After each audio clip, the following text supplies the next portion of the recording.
আসসালামু আলাইকুম। ইনশাআল্লাহ আশা করি সবাই ভালো আছেন। আলহামদুলিল্লাহ আমিও ভালো আছি। যে যেখান থেকে আমার ভিডিওটি দেখছেন সবাইকে অসংখ্য ধন্যবাদ ও সর্বতি ভালোবাসা রইল। মানে সকালবেলা আপডেটটা দেখছিলাম বিএফএস গ্লোবালের, তো মানে খুব হাসি পাইলো যে ওরা বিএফএস গ্লোবাল আগামীকাল বন্ধ ঘোষণা করছে। তো যাই হোক, এই বিষয়ে কথা বলবো। আর আপনাদের যে আন্দোলন কর্মসূচি এটার বিষয়ে কথা বলবো, ভিসার বিষয়ে কথা বলবো। তো ইনশাল্লাহ সবাইকে অনুরোধ করব যে পুরো ভিডিওটা দেখবেন। আমি জানি না কতটুকু আমি আপনাদের হেল্প করতে পারি, তারপরেও আপনারা পুরো ভিডিওটা দেখলে আমার মনে হয় যে আপনাকেই ভালো হবে।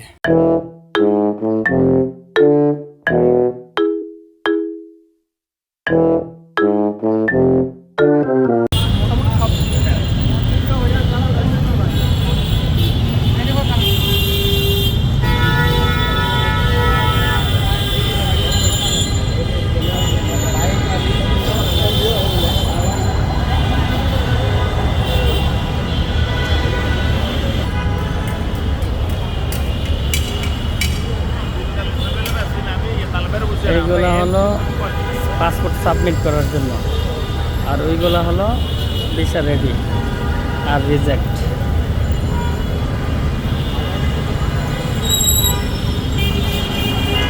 এই আজকে চিত্র আজকে 23-24 সালের মধ্যে সবচেয়ে বেস্ট কালেকশন এবং সাবমিট। সব কিছুর জন্য আলহামদুলিল্লাহ। প্রথমে আমি যে বিষয়টা কথা বলি, আপনারা স্ক্রিনে দেখতে পারতেছেন যে ভিএফএস গ্লোবাল আগামীকাল বন্ধ ঘোষণা করছে, এবং সেখানে তারা বলে দিছে যে এম্বাসির নির্দেশনা অনুযায়ী বা এম্বাসি যা বলে তারা তাই শোনে। মানে এখানে কিন্তু এটা কিন্তু সত্য ভাই। এই যে ভিএফএস গ্লোবাল যে কথাটা বলছে যে এটা বন্ধ বা এরকম এম্বাসি যা বলে, এটা কিন্তু একদমই সত্য। এটা আপনার মিথ্যা বলার কোনো কারণ নাই, এটা আমিও বলবো না, তারাও কেউই বলতে পারবে না। আসলে ভিএফএস গ্লোবাল হচ্ছে একটা আপনার কুরিয়ার সার্ভিস, ঠিক আছে? যেমন আপনি একটা পণ্য অর্ডার করলেন, কুরিয়ার সার্ভিস যদি আইসা দেওয়া যায়, এখন আপনি তারে যতই মারেন কাটেন, সেই পণ্যর ভিতরে যদি ডুপ্লিকেট থাকে তার তো কিছু করার নাই। তো এরকম হচ্ছে ভিএফএস গ্লোবাল। আমি আপনাদের একটু মনে করিয়ে দিতে চাই যে বিষয়টা, সেটা হচ্ছে ভিএফএস গ্লোবাল কিন্তু আগে এরকম ছিল না। আমরা যে সময় আসছি তখন কিন্তু অ্যাপয়েন্টমেন্ট শিডিউল একদমই উন্মুক্ত ছিল, যে খুশি নিতে পারতো।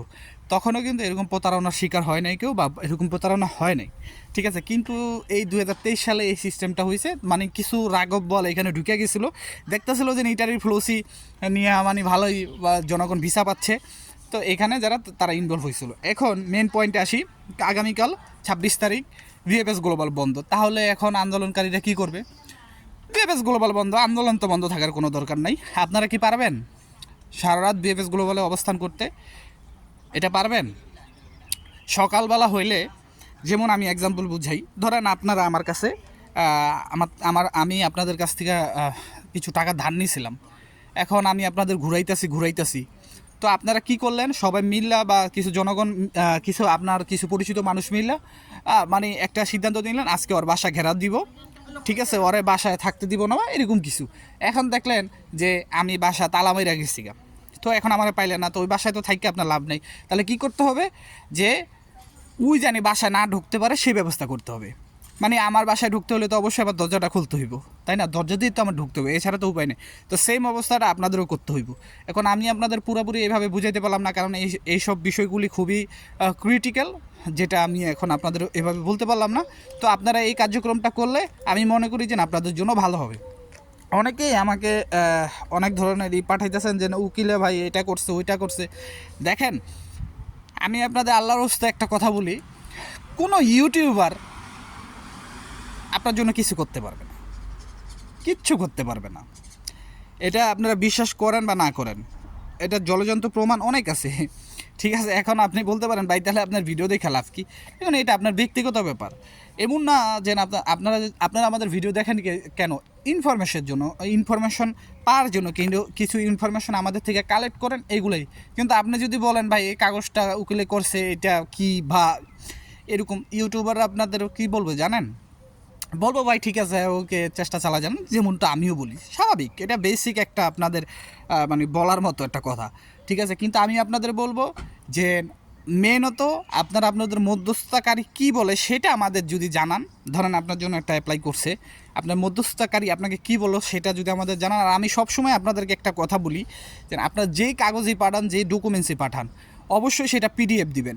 মোবাইলে ছবি তোলা কিছু দিবেন না, তাহলে আমি আপনাদের কোনো ধরনের হেল্প করতে পারবো না। সেটা আপনার রিসিভতা হোক, সেটা আপনার নুলস্তা হোক, সেটা আপনার আলের্জি হোক, সেটা মালিকের ক্লিয়ারেন্স হোক, যাই হোক, অ্যাপয়েন্টমেন্ট চেকিং হোক, যাই হোক, আমি আপনাদেরকে আবারও বলতেছি যে আমাকে যাই পাঠাবেন অবশ্যই সেটা পিডিএফ দিবেন। পিডিএফ দিলে এটা আমার জন্য বুঝতে সুবিধা হয়। আর আরেকটা কথা হচ্ছে, আপনারা একটা জিনিস পাঠান, আমি হয়তো দেখি না, আমার সময় মতো তো আমার দেখতে হবে। আপনারা অনেক মেসেজ দিতে থাকেন, এই কাজগুলি করবেন, অবশ্যই আমি দেখব। আর সেটা যদি আমি বুঝতে পারি, অবশ্যই সেটার বিষয়ে যদি আমার বেসিক কোনো ধারণা থাকে, আমি অবশ্যই সেটা আপনাদেরকে জানিয়ে দেবো মেসেজের মাধ্যমে। আর আপনারা অবশ্যই টেক্সট করবেন, আমাকে ভয়েস দিবেন না, কারণ আপনার একটা ভয়েস শুনতে শুনতে আমি বাকিগুলো শুনতে পারি না। টেক্সট করলে এটা আমি দ্রুত পড়তে পারি এবং দ্রুত আপনাদেরকে রিপ্লাই দিতে পারি। তো এই বিষয়গুলো থেকে আপনারা বিরত থাকবেন। আর আরেকজন জিজ্ঞেস করছিলেন যে এই ধারা কি অব্যাহত থাকবে কিনা, এই যে ভিসা দিতেছে, ইনশাল্লাহ এই ধারা অব্যাহত থাকবে। হয়তো ঈদ, আপনারা যদি কালকে এটা না করতে পারেন, তাহলে ঈদের পরে উচিত ছিল যে ঈদের পরে এই জিনিসটা করা। তো যাই হোক, আপনাদের এখানে ময়দানে থাকতে হবে, ঠিক আছে। কিন্তু আমার মনে হয় যে একটা গিরিঙ্গি লাগিয়ে যাবো, সামনে লে হালুয়া হয়ে যাব, এটা আমার কেন জানি মনের ভিতরে বলতেছে। কারণ জানি না, সামনে খুব ক্রিটিক্যাল অবস্থা। আপনার হয়তো বা একটা গিরিঙ্গিয়া আমাদের জন্য, মানে খুব খারাপ একটা সিচুয়েশন আমাদের জন্য অবস্থান করতেছে আমার মনে হয়। তো যাই হোক, আল্লাহ না করুক এরকম কিছুই জানি না হয়। আর অনেকে বলতেছেন 2026 সালের, আরে ভাই 25 সাল নিয়ে পড়া থাকেন, 26 সালে কী হইব এটা 26 সালে বোঝা যাবে না, ঠিক আছে। এখন 1 বছর বাকি যে অ্যাপ্লাই হইব কি না, এইখানে মনে করেন বহুত ঝামেলা ইটালিতে হইতেছে, এগুলো বুঝবেন না। তো যাই হোক, সবাই ভালো থাকবেন, সবার জন্য দোয়া রইলো, আমার জন্য দোয়া করবেন। আসসালামু আলাইকুম, আল্লাহ হাফেজ।